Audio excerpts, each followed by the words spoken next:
Καλησπέρα, καλησπέρα σας υλικά μου πλάσματα. Τι κάνετε? Έχω πολύ καιρό να φανώ, αλλά είμαι στα πρόθυρα μετακόμισης και γίνεται ένας χαμούλης. Συγχωρήστε με, όταν ηρεμήσω θα σας κάνω πιο συχνά βιντεάκια.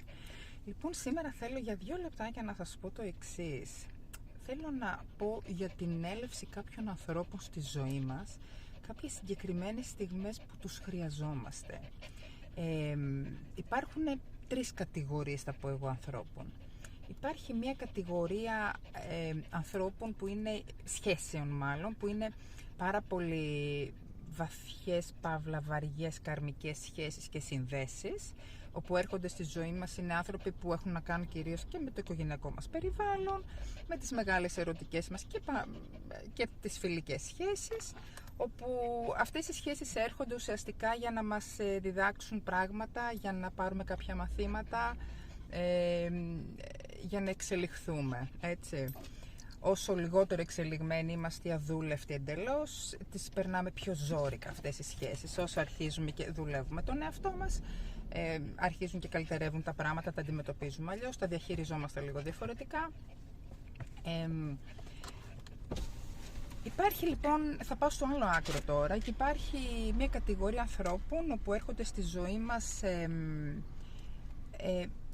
για πολύ λίγο. Δηλαδή μπορεί στο δρόμο να περπατάς και να συμβεί κάτι και εκείνη τη στιγμή έρχεται ένας άνθρωπος κάτι να σε ρωτήσει. Λέω τώρα ένα περιστατικό και μπορεί λίγο να σε καθυστερήσει και να μην περάσει στο δρόμο που π.χ. μπορεί να πάθαινες, να σου συνέβαινε κάτι.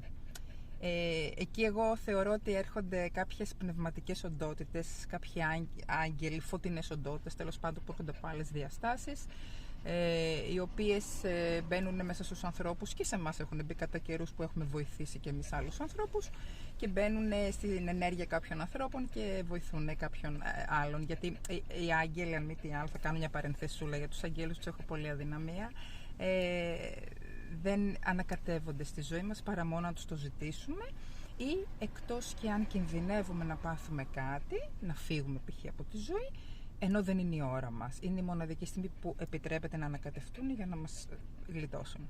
Οπότε πάρα πολύ συχνό φαινόμενο είναι αυτό, να μπορούν να μπουν στην ενέργεια κάποιων ανθρώπων και να μας βοηθούν. Υπάρχει λοιπόν και μια άλλη κατηγορία ανθρώπων, όπου λίγο πιο light, όπου έρχεται στη ζωή μας για μια περίοδο δύσκολη που μπορεί να διανύουμε. Σίγουρα σε όλους μας έχει συμβεί να είμαστε και από τη μία πλευρά αλλά και από την άλλη, δηλαδή και να μας βοηθούν και να βοηθάμε κι εμείς,